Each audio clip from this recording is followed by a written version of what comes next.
बृहस्पतिवार व्रत की कथा। प्रारंभ। प्राचीन समय की बात है। भारत में एक राजा राज्य करता था। वह बड़ा प्रतापी तथा दानी था। वह नित्य मंदिर में भगवत दर्शन करने को जाता। वह ब्राह्मण और गुरु की सेवा किया करता था। उसके द्वार से कोई भी याचक निराश होकर नहीं लौटता था। वह प्रत्येक गुरुवार को व्रत रखता एवं पूजन करता। हर दिन गरीबों की सहायता करता था। परंतु यह बातें उसकी रानी को अच्छी नहीं लगती थी। वह न व्रत रखती और न ही किसी को एक पैसा दान में देती थी। वह राजा से भी ऐसा करने के लिए मना किया करती थी। एक समय की बात है कि राजा शिकार खेलने वन को चले गए। घर पर रानी और दासी थी। उस समय गुरु बृहस्पति साधु का रूप धारण कर राजा के दरवाजे पर भिक्षा मांगने आए। साधु ने रानी से भिक्षा मांगी तो वह कहने लगी, हे साधु महाराज, मैं इस दान पुण्य से तंग आ गई हूँ। इस कार्य के लिए तो मेरे पतिदेव बहुत हैं। अब आप एक कृपा करिए कि सारा धन नष्ट हो जाए और मैं आराम से रह सकूं। साधु रूपी बृहस्पति देव कहने लगे, हे देवी, तुम तो बड़ी विचित्र हो। संतान और धन से कोई दुखी नहीं होता, इसको सभी चाहते हैं। पापी भी पुत्र और धन की इच्छा करता है। अगर तुम्हारे पास धन अधिक है तो भूखे मनुष्यों को भोजन कराओ, प्याऊ लगवाओ, ब्राह्मणों को दान दो, धर्मशालाएं बनवाओ, कुआं, तालाब, बाग, बावड़ी का निर्माण कराओ, निर्धनों और कुंवारी कन्याओं का विवाह कराओ तथा यज्ञादि करो। इस प्रकार के कर्मों से आपके कुल का नाम और परलोक में नाम भी सार्थक होगा। अतः तुम्हें स्वर्ग की प्राप्ति होगी। परंतु रानी को साधु की बातें अच्छी नहीं लगी। उसने कहा, हे साधु महाराज, मुझे ऐसे धन की आवश्यकता नहीं जिसको मैं अन्य लोगों को दान में देती फिरूं और जिसको रखने और उठाने और संभालने में ही मेरा सारा समय नष्ट हो जाए। साधु ने कहा, हे देवी, यदि तुम्हारी ऐसी इच्छा है तो जैसा तुम्हें बताता हूँ तुम वैसा ही करना।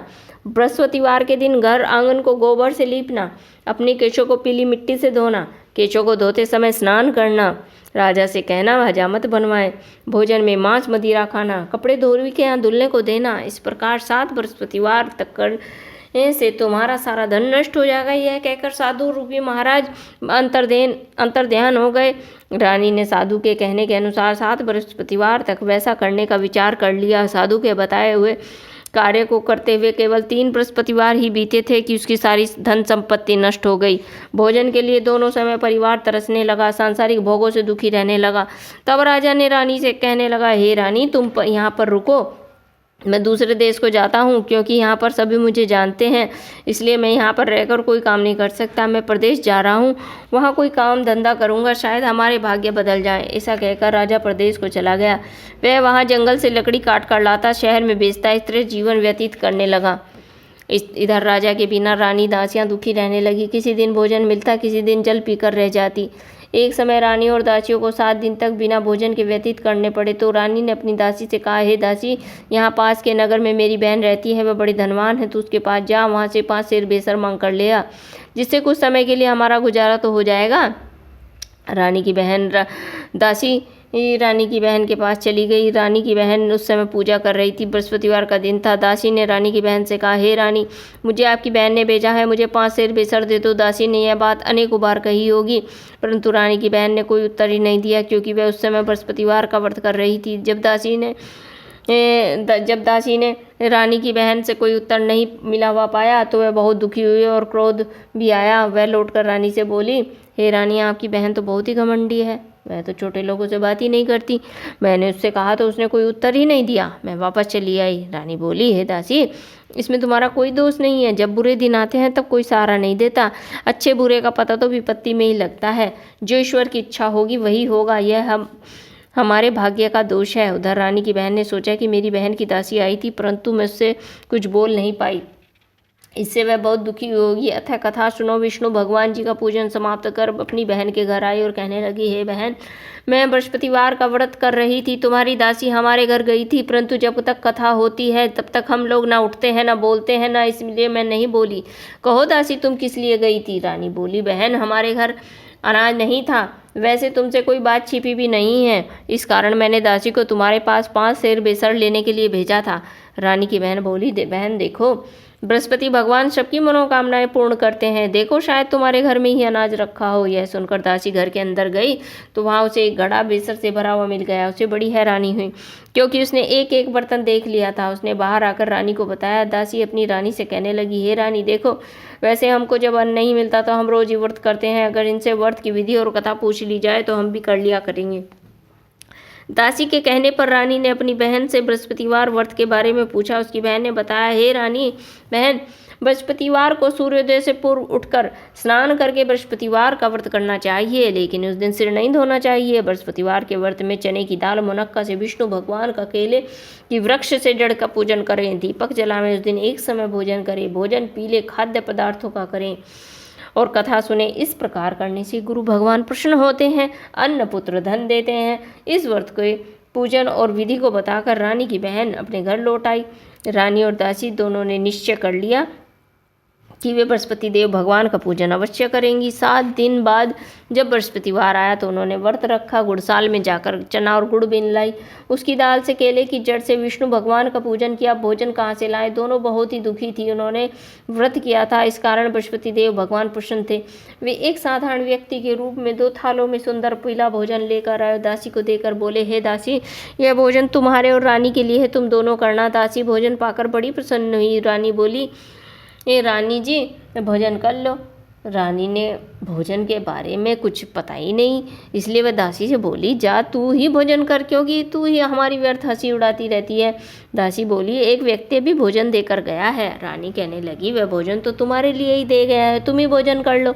दासी ने कहा, वह व्यक्ति हम दोनों के लिए 2 थालों में भोजन दे गया है, इसलिए मैं और आप दोनों साथ ही साथ भोजन करेंगे। फिर दोनों ने गुरु भगवान को नमस्कार कर भोजन आरंभ कर दिया। उसके बाद से वे प्रत्येक बृहस्पतिवार को गुरु भगवान का व्रत और पूजन करने लगी। बृहस्पति भगवान की कृपा से उनके पास धन हो गया, परंतु रानी बोली पहले की तरह आलस्य करने लग गई। तब दासी बोली, देखो रानी, तुमने पहले भी आलस्य किया था जिससे हमें इतना कष्ट उठाना पड़ा और सारा धन नष्ट हो गया। अब फिर तुम आलस्य करने लग गई हो। बड़ी मुसीबतों के बाद हमने धन पाया, इसलिए तो हमें दान पुण्य करना चाहिए। तुम भूखे मनुष्य को भोजन कराओ, प्याऊ लगवाओ, ब्राह्मणों को दान दो, कुआं, तालाब, बाग, बावड़ी का निर्माण कराओ, मंदिर, पाठशाला बनवाओ, कुंवारी कन्याओं का विवाह कराओ, धन को शुभ कार्यों में खर्च करो। इससे तुम्हारे कुल का यश बढ़ेगा, स्वर्ग की प्राप्ति होगी, पितृ प्रसन्न होंगे। दासी की बात मानकर रानी ने इसी प्रकार के कर्म करने आरंभ कर दिए, जिससे उसको काफ़ी यश मिलने लगा। एक दिन रानी और दासी आपस में विचार करने लगे कि न जाने राजा किस दशा में होंगे, उनकी तो कोई खोज खबर ही नहीं है। गुरु भगवान से उन्होंने प्रार्थना की। भगवान रात्रि में राजा को स्वप्न में कहा, हे राजा, उठ, तेरी रानी तुझको याद करती है, अब अपने देश को लौट जा। राजा प्रातःकाल उठकर जंगल से लकड़ियाँ काटकर जंगल से लकड़ियाँ काट कर लाने के लिए जंगल की ओर चढ़ पड़ा। जंगल में गुजरते हुए सोचने लगा, रानी की गलती से मुझे कितने दुख भोगने पड़े। राजपाट छोड़कर जंगल में आकर रहने पड़ा, जंगल से लकड़ियाँ काट कर गुजारा करना पड़ा। उसी समय जंगल में बृहस्पति देव एक साधु का रूप धारण करके आए और राजा के पास आकर बोले, हे लकड़हारे, तुम इस सुनसान जंगल में किस चिंता में बैठे हो, मुझे बतलाओ। यह सुनकर राजा के नेत्रों में तो जल भर आया। साधु की वंदना कर बोला, हे प्रभु, आप सब कुछ जानने वाले हैं। इतना कहकर राजा ने साधु को अपनी संपूर्ण कहानी सुना दी। महात्मा स्वभाव से दयालु होते हैं। वे राजा से बोले, हे राजा, तुम्हारी पत्नी ने बृहस्पति देव के प्रति अपराध किया था, जिसके कारण तुम्हारी यह दशा हुई है। अब तुम किसी प्रकार की चिंता मत करो, भगवान तुम्हें पहले से अधिक धन देगा। और तुम्हारी पत्नी ने बृहस्पतिवार का व्रत आरंभ कर दिया है। अब तुम भी बृहस्पतिवार का व्रत करके चने की दाल, गुड़ और जल को लोटे में डालकर केले के पत्ते से भगवान विष्णु का पूजन शुरू कर दो और कथा सुनो। भगवान तुम्हारी सारी मनोकामनाएं पूर्ण करेंगे। साधु को प्रसन्न देखकर राजा बोला, हे प्रभु, मुझे लकड़ी बेचकर इतना पैसा भी नहीं बचता कि जिससे मैं भोजन के उपरांत कुछ बचा सकूं। मैंने रात्रि में अपनी रानी को व्याकुल देखा, मेरे पास कोई साधन भी नहीं जिससे मैं उसका समाचार जान सकूं। फिर मैं बृहस्पतिवार की कौन सी कहानी कहूं या सुनूं, मुझे तो कुछ भी मालूम नहीं है। साधु ने कहा, हे राजा, तुम किसी प्रकार की चिंता मत करो। बृहस्पति देव के दिन तुम रोजाना की तरह लकड़ियाँ लेकर शहर में जाना और तुम्हें रोज़ से 2 गुना धन प्राप्त होगा, जिससे तुम भली भांति भोजन भी कर लोगे और बृहस्पति देव की पूजा का सामान भी आ जाएगा। बृहस्पति देव की कथा इस प्रकार है, मैं तुम्हें कथा सुनाता हूँ। प्राचीन काल में एक बहुत निर्धन ब्राह्मण था। उसकी कोई संतान नहीं थी। वह नित्य पूजा पाठ करता, उसकी स्त्री मलता के साथ रहती थी। वह न स्नान करती, न किसी देवता का पूजन करती। प्रातःकाल उठते सर्वप्रथम भोजन करती, बाद में अन्य कार्य करती। ब्राह्मण देवता बहुत दुखी थे, पत्नी को समझाते हुए, किंतु उसका कोई परिणाम नहीं निकलता। भगवान की अनुकंपा से एक समय उस ब्राह्मण की पत्नी गर्भवती हुई। 10वें महीने में एक सुंदर कन्या को जन्म दिया। निर्धन ब्राह्मण कन्या के जन्म से बहुत दुखी था। धीरे धीरे ब्राह्मण की कन्या बड़ी होने लगी। बचपन से ही उस कन्या की रुचि भगवान विष्णु की पूजा में थी। वह प्रातः उठते स्नान आदि करती, भगवान विष्णु की पूजा करने के लिए मंदिर में जाती थी। बृहस्पतिवार को व्रत करके विधि पूर्वक पूजा पाठ करती। पूजा पाठ के बाद वह पढ़ने के लिए पाठशाला जाती। पगड़ से मुट्ठी भर जौ लेकर जाती। रास्ते में थोड़े थोड़े जौ गिराती जाती। जब तक वह पाठशाला से घर लौटती, हुए जौ के दाने सोने में बदले हुए मिलते। लड़की उन सभी दानों को बिन लाती थी। एक दिन जब वह सोने के दानों को साफ कर रही थी, उसकी माँ ने कहा, बेटी, सोने के दाने साफ करने के लिए सोने का सूप भी होना चाहिए। अगले दिन बृहस्पतिवार था। उसने भगवान बृहस्पतिदेव की पूजा करते हुए प्रार्थना की, हे भगवान, यदि मैंने व्रत आपका विधिवत किया हो तो मुझे सोने का सूप दे। तो भगवान बृहस्पतिदेव ने उसकी मनोकामना पूरी करने का वचन दिया। पाठशाला से लौटते समय उसे रास्ते में सोने का सूप पड़ा हुआ मिला। घर से लौटकर सोने का सूप अपनी माँ को दिखाकर वह सोने के दाने साफ करने लगी। उसी नगर में नगर का राजकुमार उसके घर के पास से गुजरा। उस सुंदर लड़की को सोने के सूप में जो साफ करते देखकर राजकुमार उस पर मोहित हो गया। महल में लौटकर राजकुमार ने राजा से उस लड़की के विवाह करने की इच्छा प्रकट की। तो राजा ने ब्राह्मण को महल में बुलाकर राजकुमार से लड़की का विवाह के बाद कि ब्राह्मण तैयार हो गया। धूमधाम से उस लड़की का विवाह राजकुमार से गए। दुल्हन बनकर ब्राह्मण की लड़की महल में चली गई। लड़की के चले जाने से ब्राह्मण फिर से निर्धन हो गया। उसे कई कई दिनों तक भोजन नहीं मिलता। बहुत दुखी होकर ब्राह्मण एक दिन अपनी लड़की के पास गया। अपने पिता से निर्धनता का समाचार सुनकर उससे बहुत धन देकर पिता को विदा किया। उस धन से ब्राह्मणों ने न कुछ दिन तो आराम से अपना जिंदगी बसर कर ली, लेकिन जल्द ही फिर भूखों मरने की हालत हो गई। ब्राह्मण अपनी लड़की से धन लेने के लिए फिर महल में पहुंच गया। लड़की ने अपने पिता की बुरी हालत देखकर कहा, पिताजी, आखिर कब तक मुझसे धन लेकर जीवन यापन करते रहेंगे? आप कोई ऐसा उपाय क्यों नहीं करते जिससे आपका घर धन संपत्ति से भर जाए?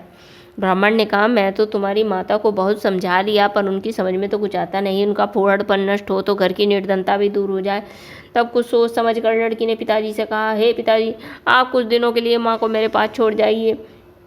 तब कुछ सोचकर ब्राह्मण की पत्नी को लड़की के पास महल में छोड़ आया। लड़की ने अपनी माँ से कहा, माँ, तुम प्रातःकाल उठकर स्नान आदि करके भगवान विष्णु की पूजा अवश्य करना। पूजा करने से तुम्हारी निर्धनता अवश्य दूर हो जाएगी। लेकिन उसकी माँ ने उसकी कोई बात नहीं मानी। तब क्रोधित होकर लड़की ने माँ को एक कक्ष में बंद कर दिया। सूर्योदय से समय उठाकर जबरदस्ती स्नान कराया। फिर मंदिर में ले जाकर बृहस्पति देव की पूजा कराई। कुछ दिनों तक ऐसा करने से माँ की बुद्धि में परिवर्तन हो गया। अतः वह स्वयं ही बृहस्पतिवार का व्रत रखने लग गई। उसके व्रत करने से ब्राह्मण के घर में भगवान विष्णु की अनुकंपा से धन की वर्षा होने लगी। दोनों पति पत्नी धन संपत्ति पाकर आनंद पूर्वक जीवन यापन करते हुए विष्णु धाम को चले गए। लकड़हारा बने राजा ने उस साधु को भगवान बृहस्पतिदेव की यह कथा सुनकर बृहस्पतिवार का व्रत करके भगवान विष्णु की पूजा की। उस दिन से उसके सभी क्लेश दूर हो गए।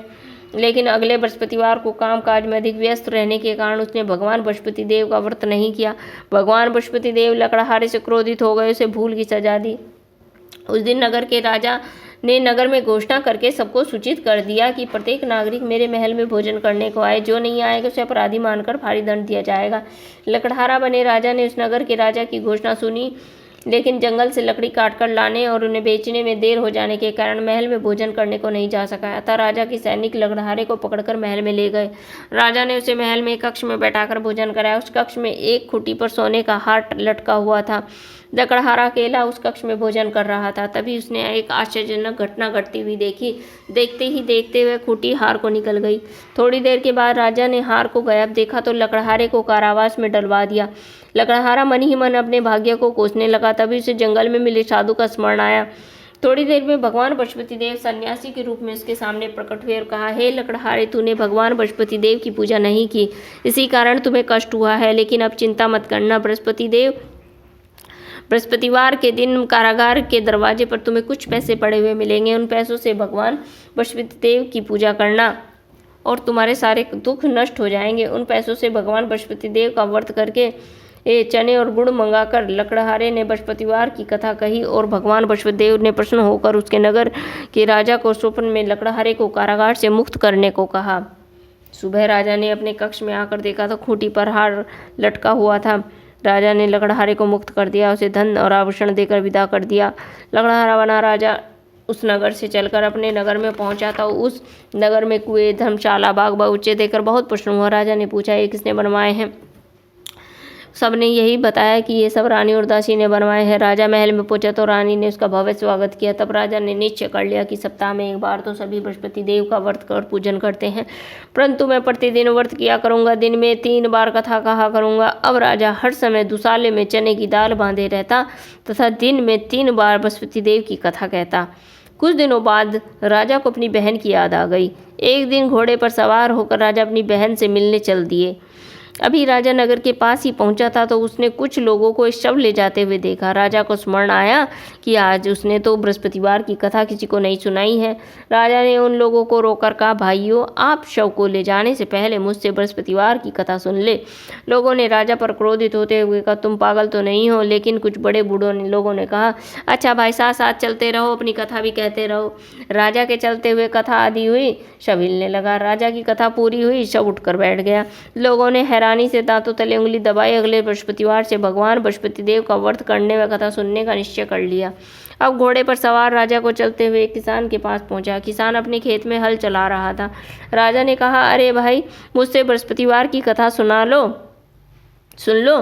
किसान ने झुंझलाकर कहा, अरे भाई, देख नहीं रहे हो, जितनी देर तक तुम्हारी कथा सुनूंगा उतनी देर में तो पूरे खेत में हल चला लूंगा।